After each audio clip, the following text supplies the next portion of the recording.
We are now almost into the second week of Ramadan and time is flying. Brothers and sisters, I want you to get engaged today, get calling, pick that phone up and call and let us discuss some very relevant issues that are happening in our community, in our country, and also in the Ummah. So let's get on the phone.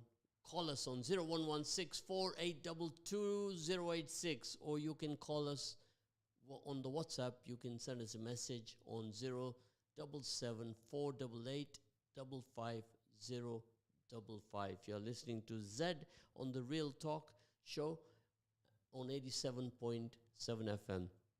So today, joining us, we have a wonderful guest called Mr. Hussein Mehdi from the northern part of England. He is in the heart, very close to a very, very interesting area called Batley and Spen and Dewsbury and surrounding little towns. Assalamu alaikum, my brother. Wa alaikum assalam wa rahmatullah. Brother Zed, how are you doing? I'm doing fine. So we have a lot of catching up to do since we spoke to each other a few years back. And Yes, indeed. how's It your... was, if I remember correctly, just after the Ukraine war it started. Yes, I remember. You had arranged, as you're very active in the media circles, you had arranged I think a Ukrainian TV presenter and a journalist That's correct. to appear on our program. And it was quite a very good program. It was a live program. And we had many calls. I had calls from Channel 4. They were asking for the contact of Eva Bragan, her name was. Is that correct? Eva, yes, Bragan, indeed.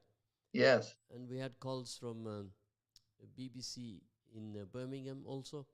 They were asking for the contact of this lady from Ukraine. She gave a very emotional and heartfelt yes, interview with you, and at the same time very realistic, describing the situation on the ground. Yes, that's right. At the time, it was the war and the exodus of all the Ukrainians from Kiev via Poland to Germany. I remember that journey. And indeed, yes. It's quite frightening when she was going through that whole journey with her two children. So indeed. Here on and the UK was very good in welcoming a lot of Ukrainian immigrants at the time.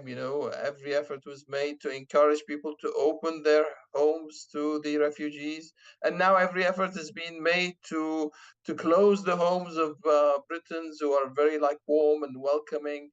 There's a lot of incitement to close their doors to incoming immigrants just because they happen to be of a different color, perhaps, or race. Well, this is a very, very volatile subject that we're going to discuss. So, all the listeners listening in right now, do call us and give us your feedback. What do you think about this situation that caste, color, creed once again has come on the table, and how we're going to deal with that, because we are in the midst of change, and it's a huge change that is upon us. The refugees that are coming into England and what's happening about them. But first of all, we're going to start off with a topic about Rishi Sunak, our Prime Minister. The speech, what he discussed with us was British values. So, Brother Hussein, do you carry British values? Well, I don't know. I mean, before one can answer that question, one has to define what are British values. And every single politician, depending on their political persuasion, will tell you different things. There's some many things in common, of course, but sometimes, the political trend, the mood, the fashion will determine as to whether they would add or subtract one of these values, or even they would be able to define them in their own way in order to interpret them in their own way to pursue a certain policy. Which is clearly what is happening with this definition of extremism that Michael Gove had spoken about in Parliament last week. Now, when we are talking about British values, you can go across the country from Liverpool to Manchester to Glasgow and to London and do a interview on the street with people, with the public, and ask them about British value. What are British values? And I can guarantee you that you'll get a different answer from each and every person. People I of think, I color. mean, there is some commonalities, like the fact that Britain is a very welcoming country to those who are uh, persecuted from other countries. I mean, we have to admit that there is this amongst, I'm talking about ordinary people now. I mean, there may be like fringes of people who disagree and don't want, foreigners to come in. But in general, the British people are very warm, friendly, welcoming people. So that's part of their, I guess it's part of the British values. The democratic process, the fact that you can have free speech and speak your mind without having to fear the police state coming at you and taking you away, or even other people, not liking what you say and punching you in the face. I mean, okay, it can happen in some odd places, especially if somebody is drunk, very drunk in a pub, and that's another British value. They like to drink, and that's fine. That's their culture, at least for many. Well, one of the things in this month of Ramadan, I have to explain to all our listeners that we exercise restraint, we have excessive charity, we are a giving community. The Muslim community have given more so in charity, and we have a lot of values that do align more with humane values. So the question I'm going to ask all of you listening in right now is, what comes first, your human values or your British values, or your values from the country that you are from, and so on. So as I ask this question, somebody is very fast on their keyboard as asking me, where are you from? Right, the famous questions, where are you from? I said, well, 2,000 years ago, my ancestors 2,000 years ago were from India, and we migrated after the British very kindly drew some maps, and we went to Uganda, which is a small country in Africa. And my grandfather, he arrived there as an indentured slave. So that's how it was for the Asians when they transferred to Uganda. We call them indentured slaves because they were straight there to do the hard slog work that they wanted the Indian subcontinent to come and do there.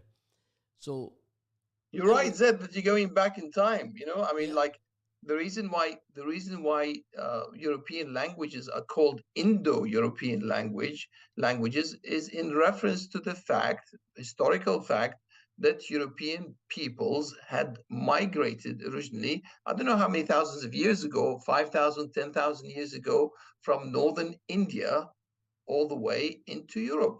And those successive waves of migrations, you will read that in the History of Europe, written by a professor. I can't remember his second name, Norman something, but he's from a London university. And he says, like the first migration, they came out of that region and they settled in. Funny enough, it was in the Ukraine basin they settled in, because it was like then accessible, agricultural, available for their needs. And then the second wave of migration would come in, and they would fight for the resources. The first wave, they pushed them west.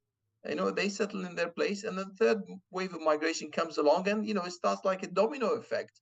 They keep getting pushed back, and the Celtic people who originated from India are now in places like Ireland, Scotland, southwest England, northwestern France, those kind of places, even moving with the famine, the potato famine that the British Empire at the time helped to, perhaps, had some part to play with it.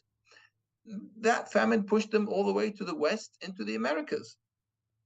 of course, we'll come to the potato famine shortly because most of our listeners will not be familiar with what the potato famine was all about. But a common denominator between the potato famine and the existence of Israel today was one Lord Balfour. Was that right? Lord Balfour. Yes, Lord Balfour. yeah, Yeah, I mean, he kind he, of like agreed a treaty that's right. And he was with. instrumental with the potato famine when the Irish were being starved and deprived, and they were going into a state of despair, starvation, and it was a very sad time for Ireland at that time.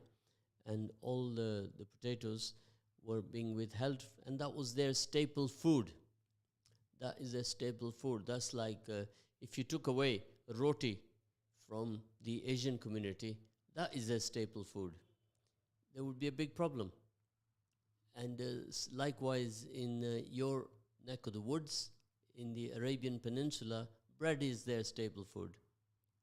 So they would absolutely be in a big mess. And thereafter, Balfour, he went to, they sent him on a mission, and hence the State of Israel came into being in the period 1948. So a little bit of history It's a there for you. long history there. Yeah. Like the Zionist movement, Z, was not started uh, by the European Jews. It was actually started by restorationists, Christian restorationists. Like a small sect that came out of the Protestant movement, and their aim was to restore the temple in Jerusalem. And I think the British political elite at the time used it as an excuse to encourage this idea of Zionism because they really wanted a settler community to be able to help them with the Eastern question being like the routes to India and China, trade routes, and making sure that those routes were safe enough, because you've got the a declining Ottoman Empire at the time there, and you had the French Empire as well, still strong, although defeated with Napoleon. I mean, Napoleon had the same plans about, using the Jews for his colonial projects. And I think, the British Zionist movement, when it started in its inception in, say, like in the early or the middle, like 19th century, I think, yeah, it was all about, using another community to help further their political or colonial aims of the time.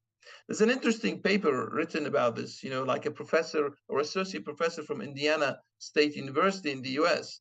He wrote a paper about it, and it was like reviewed like in the International Journal of the Humanities. I think it's an Australian journal. I like to understand and analyze these things. So I read that So paper a while ago. you are well clued up on the history part of it, Well, but from my memory serves me right, in yeah. I in mean, this month of Ramadan, we want to make du'as for all our brothers and sisters who are suffering. Currently, as we speak, there's some element of war going on in Yemen. Iraq is ongoing. Syria is ongoing. Afghanistan and we is, cannot forget the Gaza genocide, Zed. yeah, We of got to course. We talk will about we, that, the we, Gaza famine, we Gaza will talk about genocide. that also, and we make du'as for all of these people, as all of you will dig into your iftar every evening. Please spare a thought, make du'as, because we are fortunate that we are Can you able to imagine those enjoy. people starving in Gaza, how they are dying in such a dignified manner, Zed? You know, For the little they have, they still have the faith in their hearts to say, thank God for what we have. Can you imagine that? I mean, that takes a lot of strength of faith. it pains These children, these mothers, these young men, it the old men. it pains my It's heart. Today I saw a video. Every day you get 20 to 30 videos. So this is the first time in history where you have seen atrocities being committed live and on your screen. Melanie Phillips on BBC Question Time on Thursday has the nerve to question that.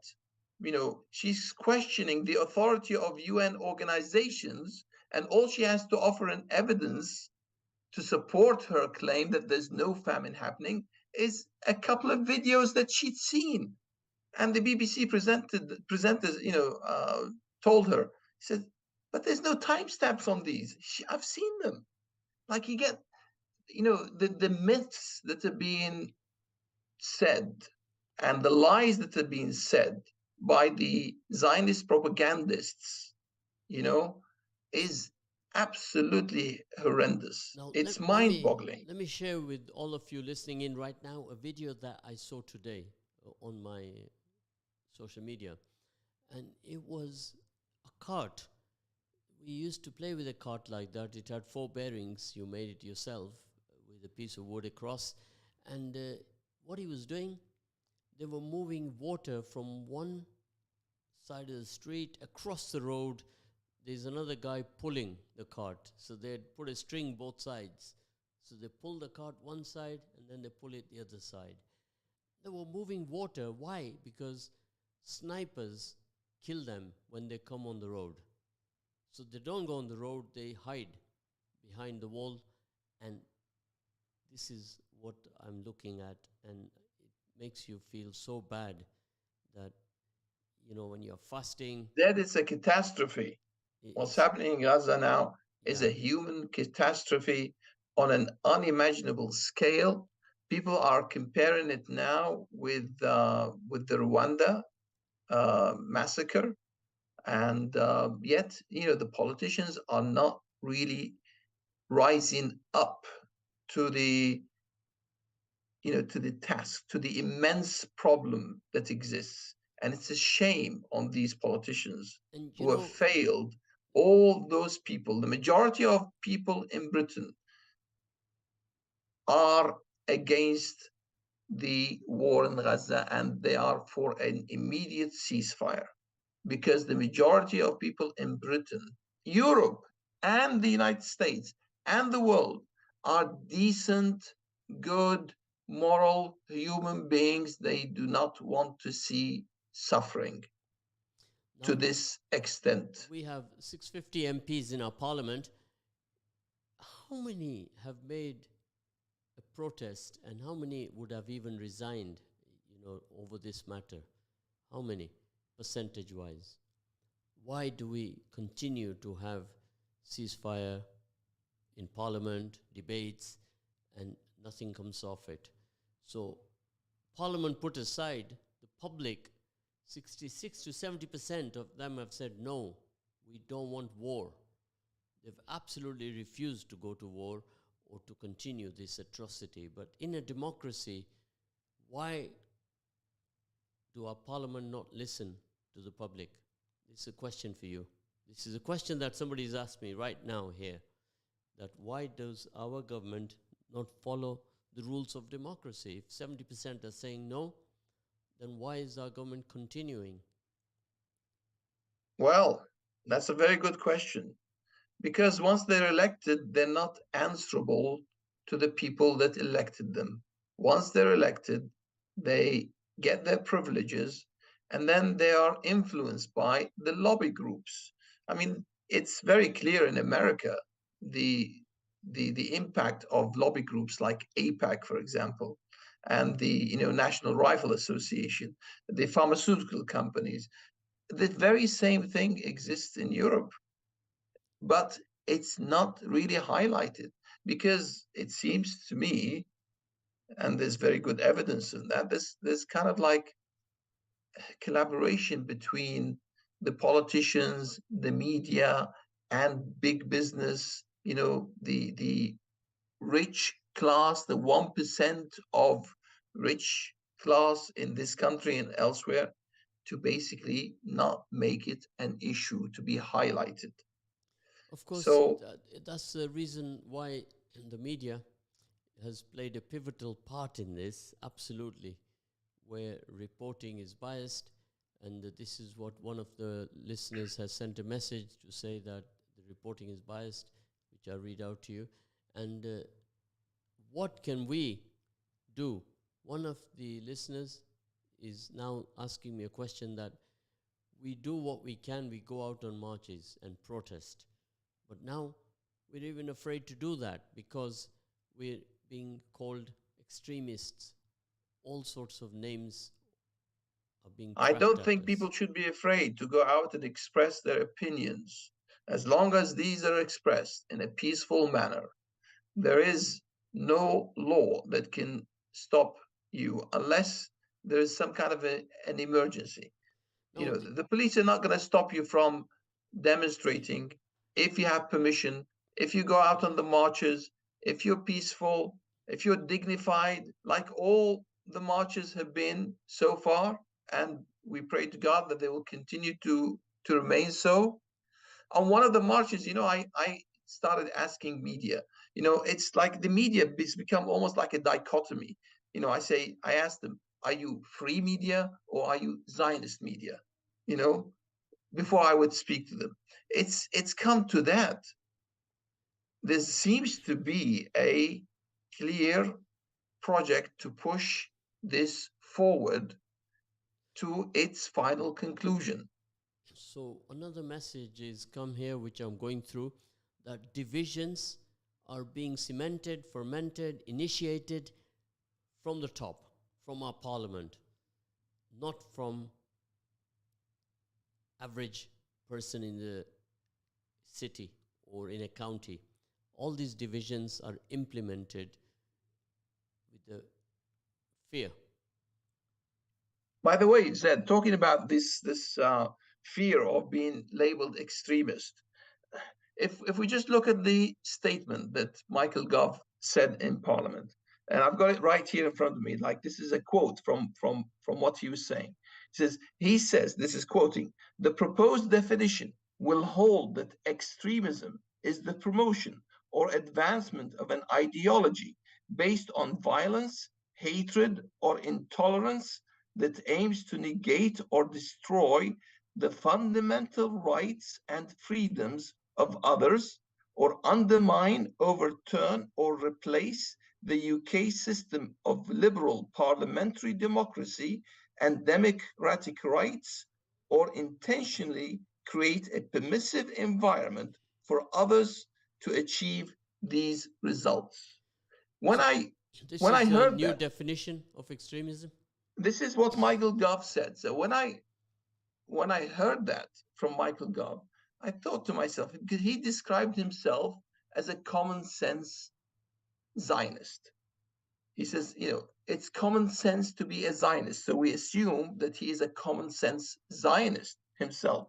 So I thought to myself, maybe whilst he must have been navel gazing as he was pronouncing this statement in Parliament, because every every part of this definition fits fairly squarely with the ideology of Zionism. Excuse me if I interrupt you, because when the messages come, I have to read them out straight away. So if I do interrupt you, excuse me for that, right? So one message I've just received now saying that, Brother Zed, explain to me that if you allow the slaughter, the murder of innocent women and children, is that not extreme?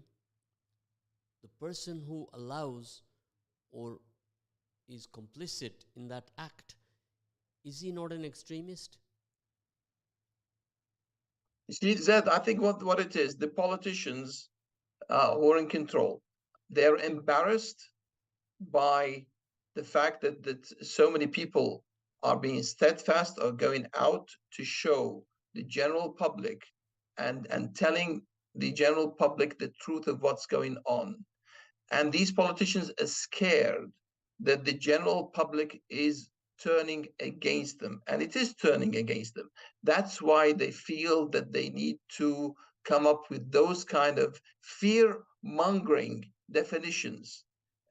It always happens, like when Tony Blair wanted to go to war in Iraq. It was the fear of the 45-minute, you know, weapons of mass destruction reaching Britain. They always try to use something that puts fear in people's hearts in order to get them on their side. Yeah. This actress, this American actress who appeared in Thelma and Louise, what's her name? Sandra Saranson, I think. Yeah, I was watching one of her videos. She was talking to a demonstration in Brooklyn, and she said that, according to Napoleon, she was mentioning a quote from Napoleon, that wars are started, by politicians, and they tell you to go to war. But revolutions are started by people who think for themselves. So, oh, that was like more or less the quote that she was saying. And look, they want people to mold them into a certain frame of mind using their always changing definitions, whatever suits them, and then using the media to put pressure on the public to toe the line, to do what they're told. It happened with COVID. I mean, the COVID was just a few years ago, 3 years ago.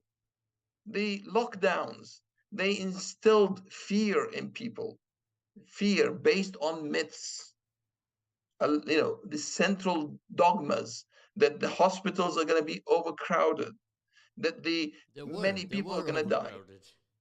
Sorry? Hospitals were overcrowded in COVID. Well, But they let's built Nightingale hospitals all over the country. The one in Harrogate didn't even get a single patient. mm, let's move on with our topic at hand. The message has just come there, Brother Zed. It is very good that you are touching this kind of a topic on Ramadan Radio as we are enjoying our sahur and our iftar. Our brothers and sisters, they are dying and they are getting slaughtered and they are eating grass. Grass, Yeah, indeed. Yeah, I was listening to LBC news report. The the UN, or was it Christian Aid?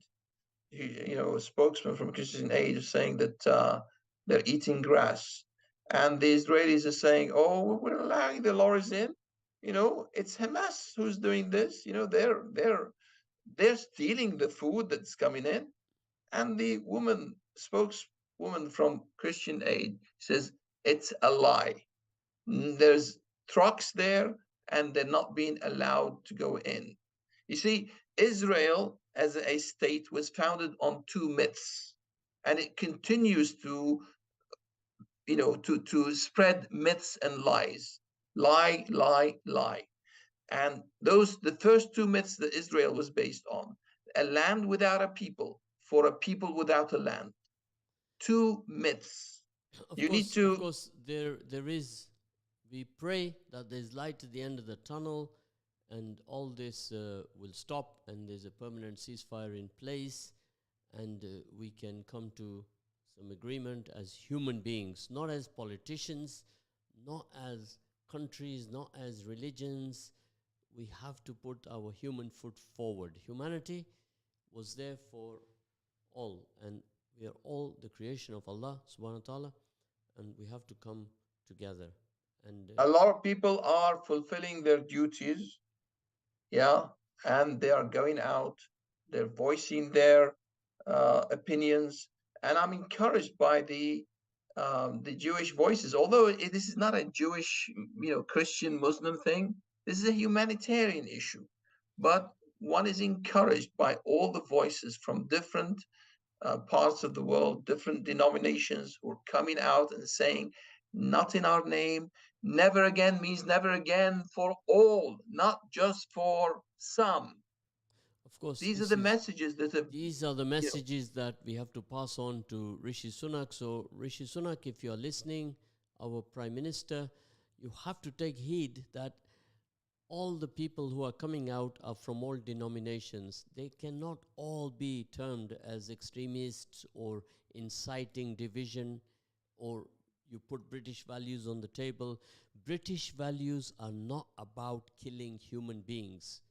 Are we in agreement of that? exactly. Are we in British agreement with values that? are human values. So these are human values. So all of you listening in, if you're in agreement with that, then call me right away on 0116 4822 or you can send me a WhatsApp on 077 488 55055. You're listening to Real Talk with Zed, and wonderful guest, Mr. Hussein Mehdi.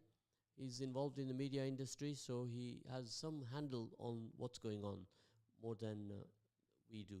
So this is the first atrocity that we have seen on social media like we've never seen before, right?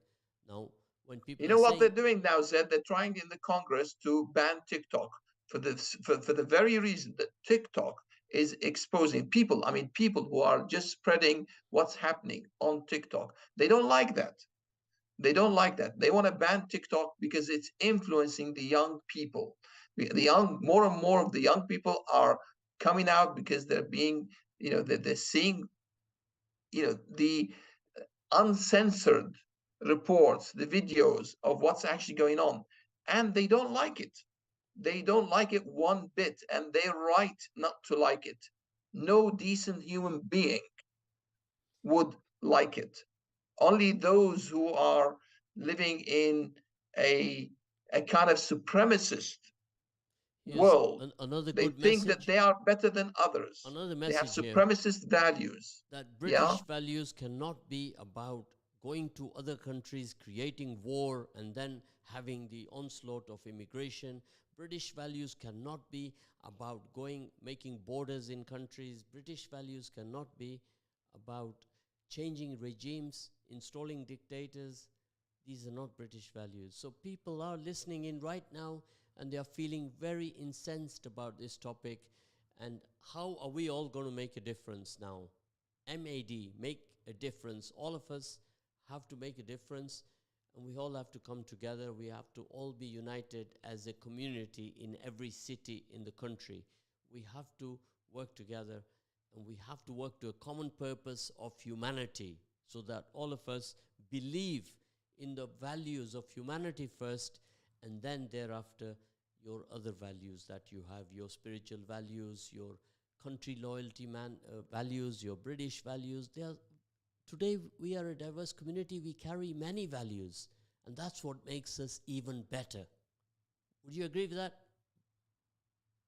Well, you see, I believe in the natural goodness of human beings.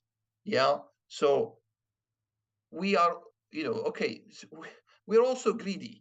We're also like wanting to take from others what doesn't belong to us in order to increase our wealth. There's three people in the United States who own half of the, they own half the wealth of half of the population of the United States, 160 million or so. Three people only. Is that fair? Is that right? Of course, the world's always been like that. There's only a percentage when it comes to monetary issues. It's a percentage of them. Now we are in the midst of the oligarch with the money, and they are absolutely in control. They control our governments, they control our media, they control every facet of our life. Now, we in the community have no powers to deal with that. We are not at that level. So we as a community, all of us, we have to join together, work together, and that's what we have to do, all of us in our community, not only in a community of Muslims, but also a community of Yeah, I mean diverse numbers community. numbers make a difference. Yeah, Yeah. and we all have to come Like together. Now, when mountains are made from grains of sand. So numbers, even though we have small things to offer, but we can be united in numbers and grow stronger. Bernie Sanders, I was listening to him last night. He was on an interview with James O'Brien, and he said like he had a election campaign. It was like they managed to raise about $200 million for his election campaign for the presidency. Yeah, and it was all from small donations. So it can be done. I see. Now, another message that it was wonderful that Leicester has started the LZF. So, Brother Hussein, for your information, LZF is the Leicester Zakah Foundation. That is a very, very innovative project Leicester has carried out already. They have raised vast sums of monies, and throughout the month we will be raising monies for zakat. So if you have I zakat, remember, like from the then last years, that you've managed to please raise good funds. connect with us. Bring your zakat to the studio, or you can pay it directly into the account. You can find the account details on our Radio Ramadan website, and you can make your zakat payment there, and the office will send you a receipt for that payment that you make. So we must all look at the positive side of what's happening in our community. In the city of Leicester, Zakat Fund has now, I think it's the first innovative fund in Leicester, where Leicester and hopefully other counties, cities will follow.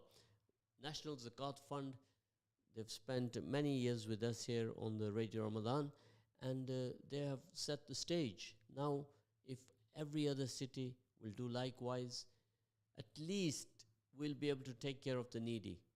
Your zakat, your lillah, your sadaqah, we can reach out and show what an asset we are. So, Brother Hussein, that is what our deen is all about, correct? Of course, of course. Well, you see, there's a central point about the Quran tells us why we are here, why the universe exists. And it sums it up in the conversation that God has with the angels. God tells the angels that want to put my representative on earth. God wants to make human beings as his representatives. What does that mean? To represent the qualities and attributes of God, the qualities of mercy, the qualities of giving, the qualities of being generous, the qualities of love. Yeah, all these, the beautiful names of God. That's what we are trying to aspire to. This is the whole project of the universe. Why the universe exists is because after almost 14,000 million years, a creature appears in the universe that we call the human being. He's worthy of being elevated to the position of being a representative of God. It's not going to happen overnight. We have to struggle for that by reaching out towards the attributes of God. That's what I understand from the Quran. MashaAllah, this is a message for everyone listening in. Another interesting message here is that, Brother Zed, give a mention to Tony Benn. If he was here today, we wouldn't be having this problem. Now, for those of you who are Gen Z, you will not know about Tony Benn. He sadly passed away in 2014. He was one of the greatest politicians that this country has produced.